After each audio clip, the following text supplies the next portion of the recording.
Final thing. How do we know? How do we know God exists? Because of all the lives He has changed. I had a conversation with an atheist friend of mine recently who was going to come tonight, but he wasn't able to make it. And I've known him for about 5 or 6 years, and I got to talking to him about what I told you earlier about the blackout drunk, and I had language that nobody in the military wanted to be around me because my language was so bad. Perverse man, lost man, wanted to be rich and materialistic. And I told him about that. He said something to me. He said, Wes, I just have a hard time believing that. Why would he say that? Because my life has been completely changed.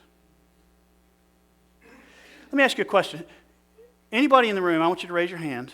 If your life today is completely opposite from the way it was some years back, raise your hand.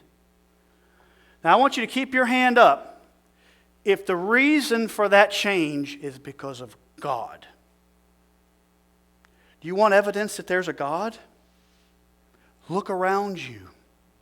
How do you explain the son of an alcoholic becoming a preacher and giving up everything you have? How do you explain your life, Jerry, and your life, and your life? How do you explain it?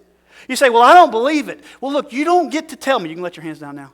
You don't get to tell me. I'm telling you why my life changed. And it wasn't because I learned something new at a class. It wasn't because I turned over a new leaf. Because God, in the person of Christ, came into my life like a lightning bolt, and He destroyed who I was, and He's completely remade me, and I am so glad that He did it. You want evidence that there's a God? Look around you.